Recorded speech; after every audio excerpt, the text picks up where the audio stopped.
Olá, eu lhe desejo boas-vindas nesta aula número 4 do módulo Técnicas de Retórica e Oratória. E o tema dessa aula 4 é uma continuidade da aula 3 sobre comunicação verbal e comunicação não verbal, o corpo fala.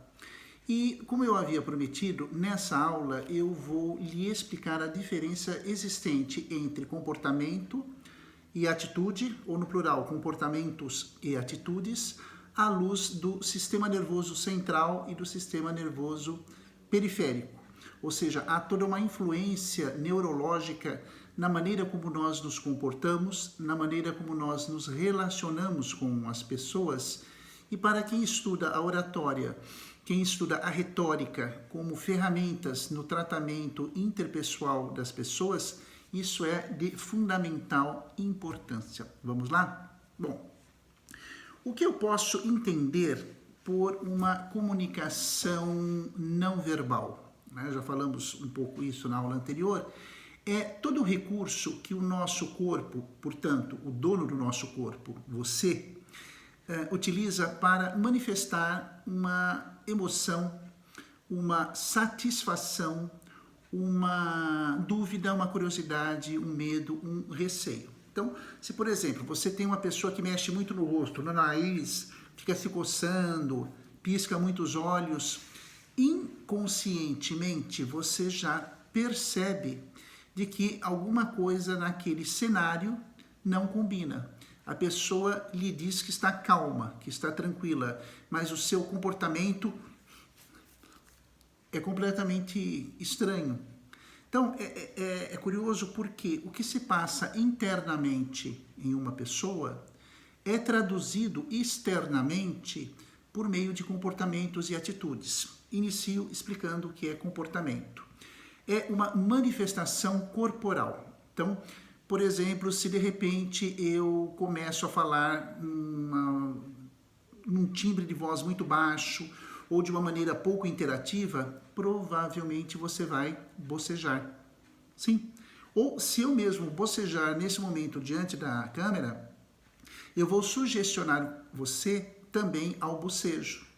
Então, o comportamento muitas vezes é uma manifestação não consciente, mas que é estimulado, é provocado pelo nosso sistema nervoso autônomo. É uma parte do sistema nervoso que existe em nós que não depende da minha vontade, do meu desejo. Por exemplo, os batimentos cardíacos. Não depende de você, né, mandar uma ordem para que o seu coração bata.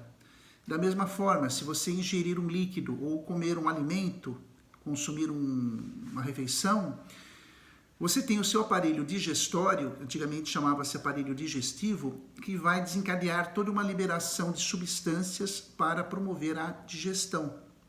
Da mesma forma, as trocas gasosas, quando você respira, não depende da sua vontade. Então, há determinados comportamentos internos e externos a nós que vão manifestar, vão traduzir uma determinada situação.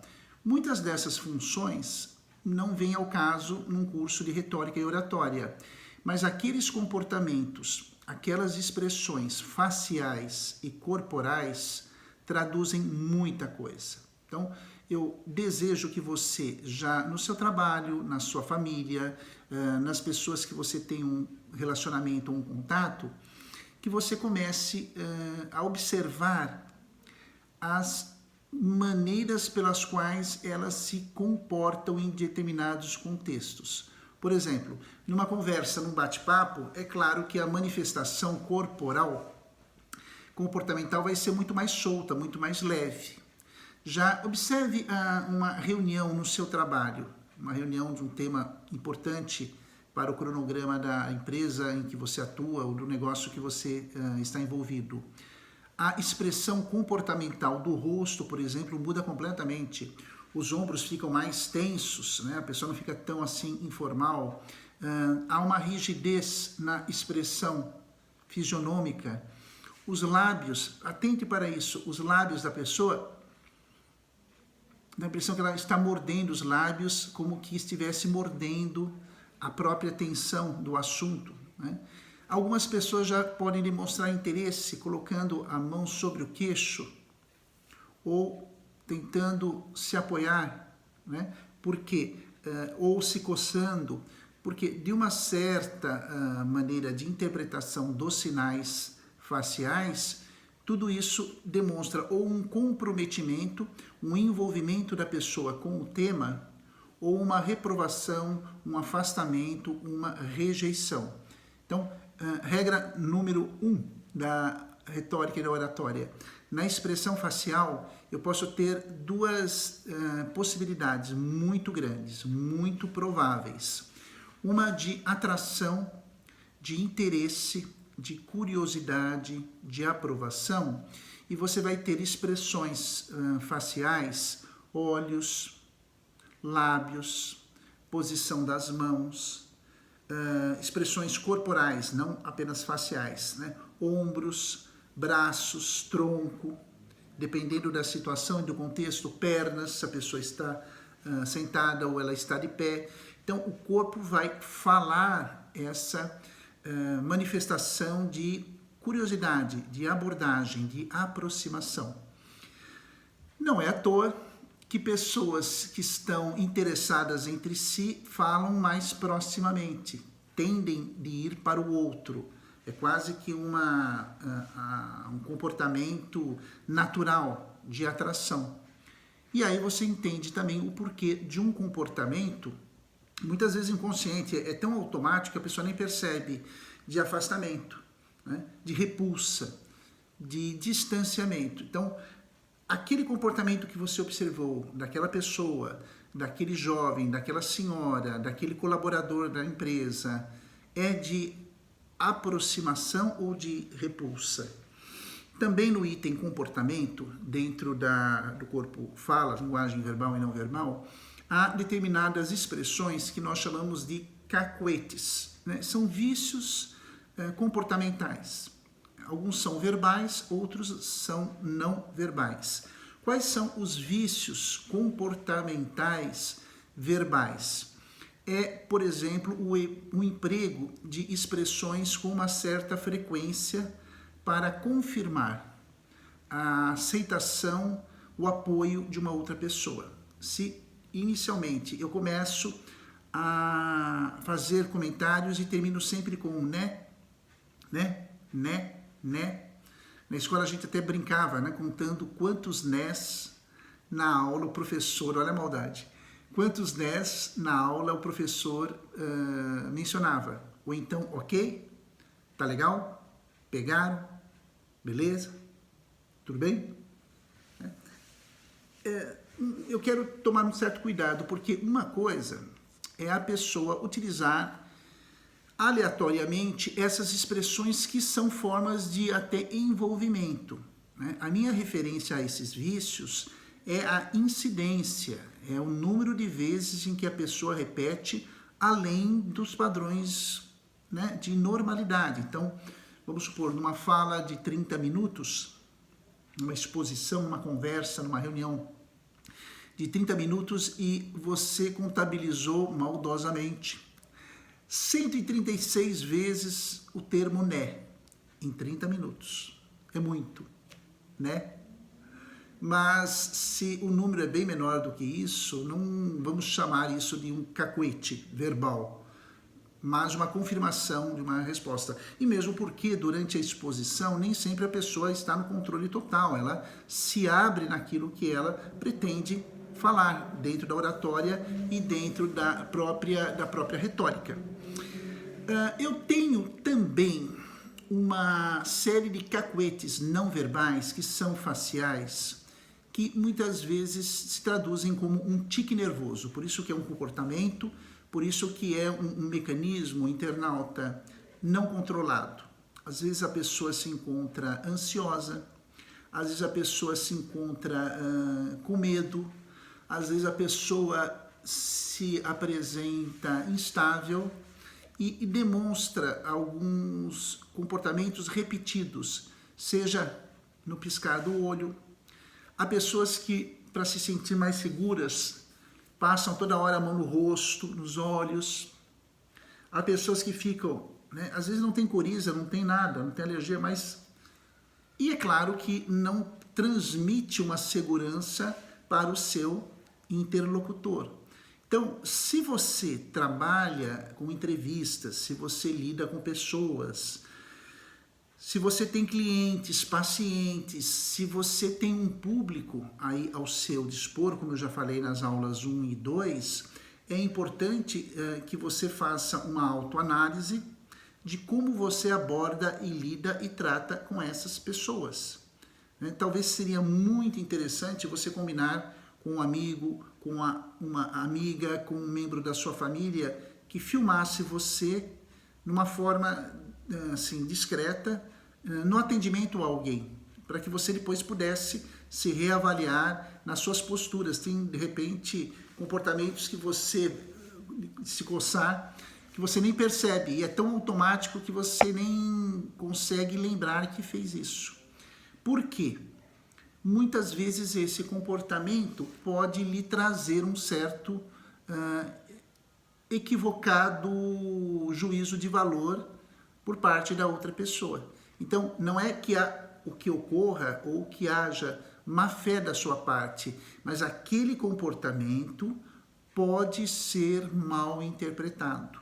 Não que todos sejam, mas se você depende do seu público, se você tem uma mensagem para passar, se você atende pessoas, eu faria esse investimento de uma autoobservação, de uma autoanálise, ou então que você possa, digamos, perceber ou pedir para que alguém venha perceber isso para você, que alguém te analise e te dê essa devolutiva. Fica aí a dica, ok?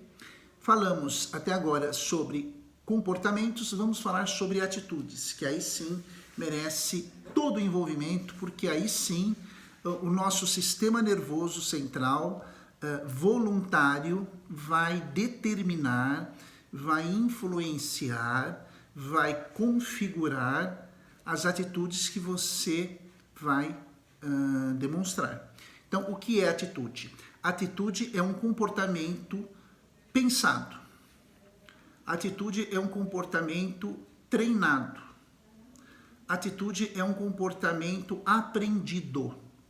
Atitude é um comportamento manifestado à luz, esse A com crase, ou seja, sob a luz, à luz de um bem precioso que você tem, que as pessoas têm, a maioria não utiliza a seu favor.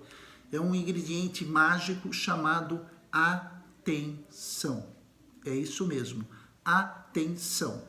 Quando eu escolho um comportamento, internauta, que eu quero manifestar para o meu público, e eu tomo um cuidado com esse comportamento, eu presto atenção no momento em que eu falo, na maneira como eu falo, no timbre da minha voz, na posição e na direção do meu rosto e do meu olhar, esse comportamento recebe, digamos, um conjunto de características positivas, cujo resultado não pode ser outro senão o da boa construção da sua imagem pessoal.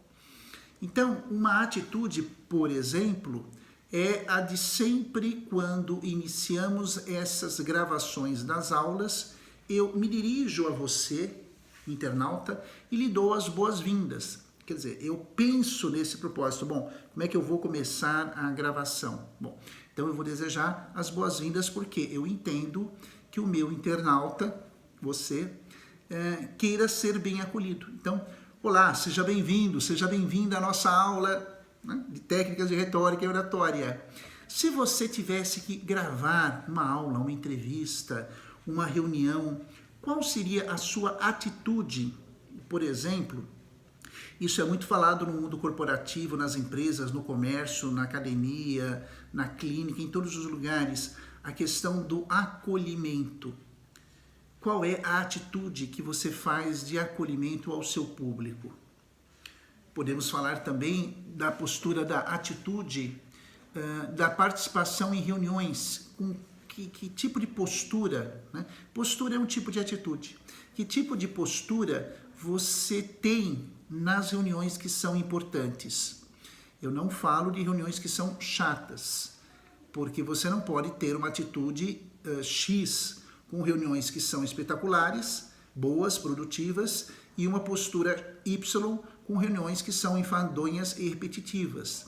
Você, como profissional, tem que ter a mesma postura, a mesma atitude respeitosa para com a reunião, para com a participação, por mais enfadonha que para você ela possa vir a ser, né?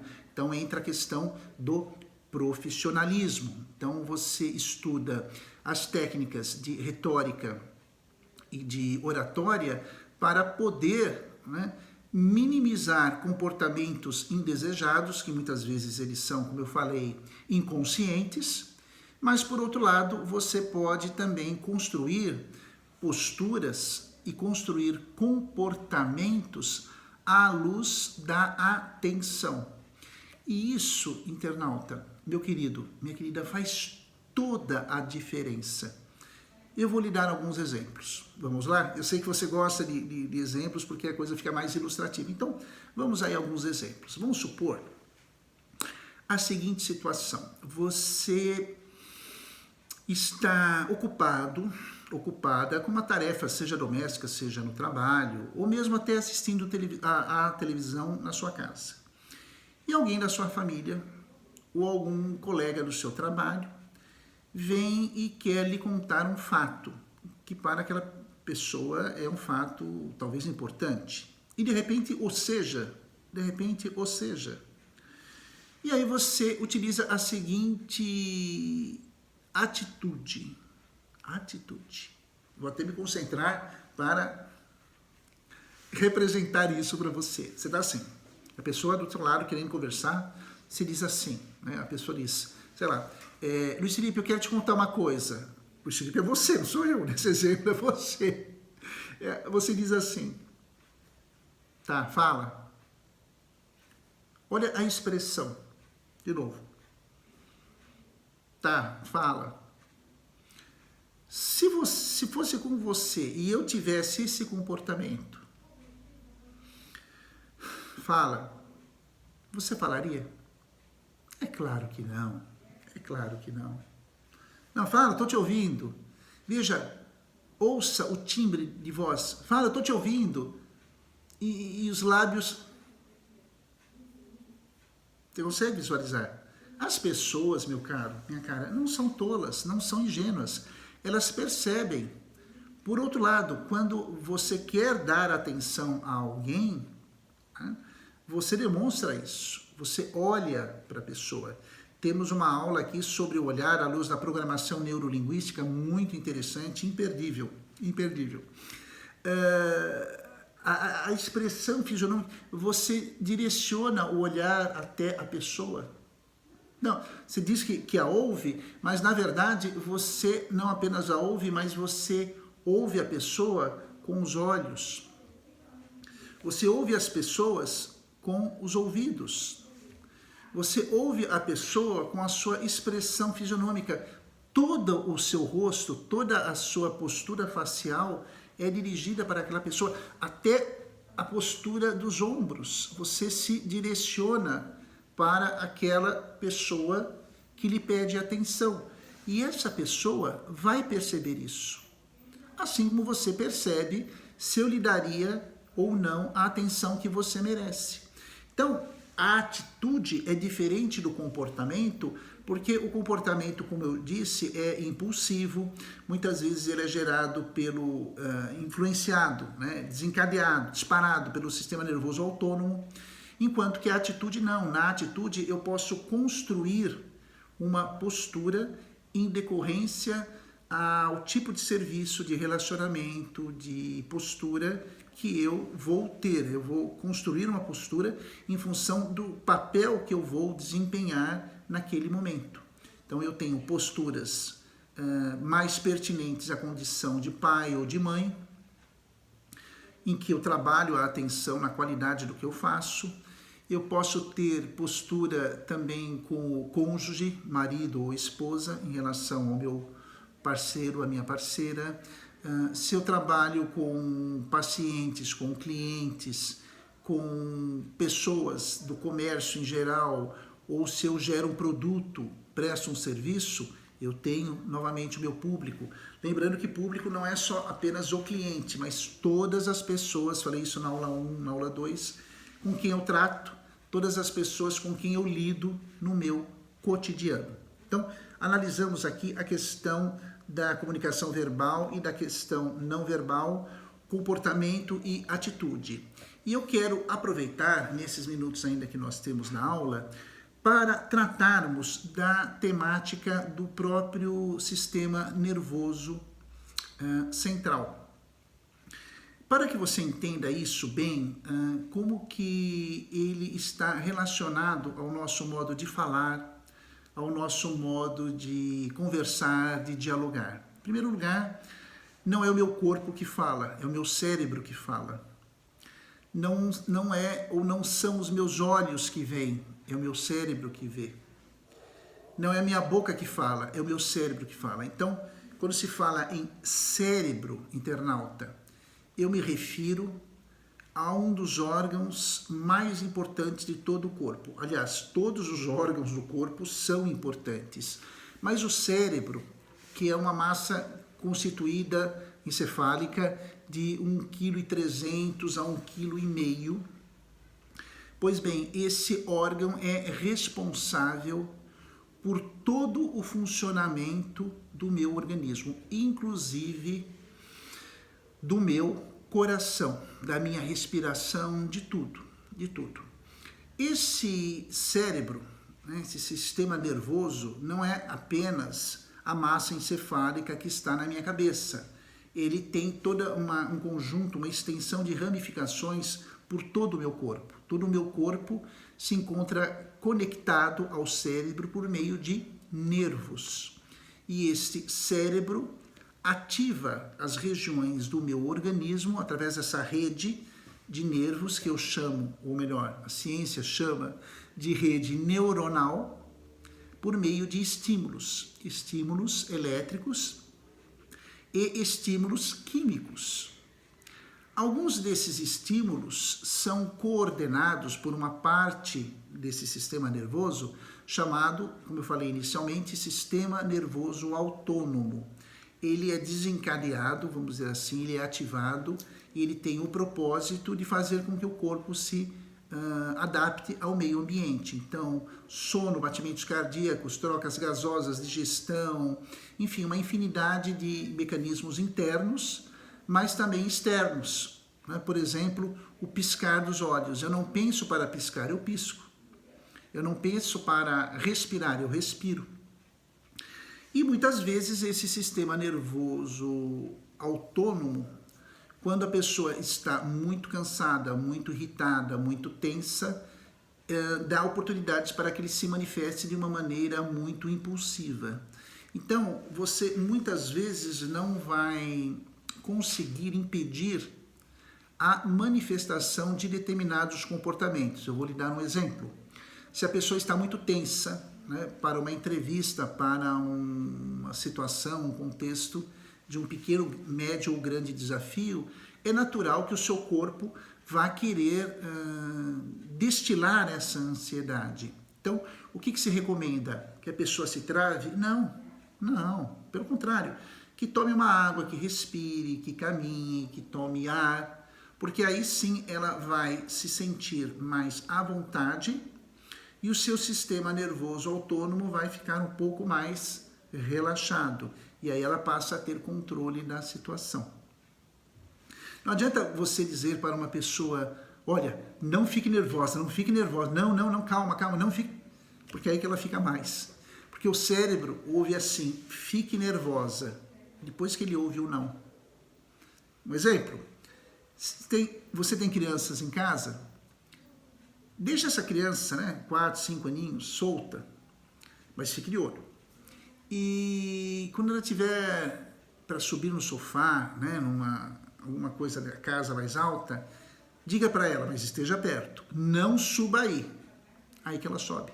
Porque ela vai entender suba aí e depois ela vai entender o não. Ao invés de dizer não suba aí, você deveria dizer venha cá, vem ver que coisa interessante. Porque aí você mudaria a ordem, né, do raciocínio da criança. É uma brincadeira, mas tem uma fundamentação aí neurológica muito interessante. Onde vale a pena você investir? Nas atitudes. Porque quando você resolve colocar atenção naquele comportamento, naquela postura, você vai ativar uma outra parte do seu sistema nervoso em que a sua atenção é mais forte, é a dona da situação. Quando você tem interesse em um assunto, um tema, você não presta naturalmente mais atenção? Não, peraí, Lúcio, peraí que eu quero pensar, eu quero ver, analisar esse relatório, e aí você coloca tal relatório e presta atenção. Né? Qual que é o pulo do gato? É você direcionar a sua atenção, será um dos temas das nossas aulas aqui, em técnicas de retórica e oratória, que é uma faculdade da sua inteligência, a capacidade do ser humano de prestar atenção, de trabalhar a sua atenção naquilo que ele faz, é ultimamente muito desprezada no atendimento ao público, nos relacionamentos interpessoais, o que é uma pena, porque a atenção me permite errar menos. Quando você presta atenção ou faz as coisas com mais atenção, você erra menos. Não que você não erre, mas você tem uma chance menor de errar. Olha que interessante. Quando você coloca atenção e transforma aquele comportamento numa atitude, você demonstra que essa atenção é direcionada para aquela pessoa. É verdade. Quando você coloca atenção nas coisas que você faz, por incrível que pareça, por errar menos, você acaba acertando mais. E você se cansa menos. É interessante. Embora prestar atenção às vezes canse, o cansaço não é físico, porque você não tem que refazer aquela atividade. E aí eu quero, nesse encerramento da nossa conversa, da aula, lhe perguntar quais são as situações, meu querido, minha querida, quais são os contextos em que você não presta atenção? Pense um pouquinho, depois coloque na sua agenda, no seu planner. Quais são as situações em que você deveria prestar atenção e não presta? Pense um pouquinho, depois escreva. E, finalmente, qual seria as situações, os contextos em que, se você prestar atenção, os resultados vão ser muito mais satisfatórios na sua vida. Eu incluo aí também a sua vida familiar, eu coloco aí também a sua vida pessoal. Pense um pouquinho. Então, veja, não é só uma questão do trabalho, não é só uma questão dos estudos, não é apenas uma questão exclusiva das circunstâncias. Vida familiar também envolve isso. Relacionamentos interpessoais. Você namora alguém? Você está noivo, noiva de alguém? Você está casado, vive matrimonialmente com alguém? A qualidade do relacionamento entre vocês, principalmente em momentos importantes, né? Dizem que os homens não gostam, as mulheres preferem, né, discutir a relação. Né? Isso é importante em qualquer relação e independe de homem e mulher, né? Se você valoriza esse relacionamento, às vezes existe uma necessidade imperiosa de se discutir algo, né? Pendências, questões próprias de todo relacionamento, mas se falta a atenção durante esse diálogo, a pessoa, meu querido, minha querida, se sente desrespeitado, desrespeitada. Eu não vou entrar no mérito da questão para não desviar o assunto, mas há possibilidade sim da pessoa que se sente amada, por falta de atenção da outra pessoa, não se sentir respeitada. Isso é muito desagradável, isso é muito triste. Então, que essa aula, espero, tenha lhe servido de ferramenta, mas também de oportunidade para você repensar os seus comportamentos e investir nas suas atitudes. Eu tenho certeza que se você, depois de ouvir essa aula, fazer os seus registros, anote, eu falo muita coisa em pouco tempo, né? Coisas importantes que às vezes podem passar batidas. Preste atenção, escreva, coloque isso e coloque em prática. Eu tenho certeza que vai dar certo a melhoria da sua vida interpessoal. Até a próxima aula. Um abraço.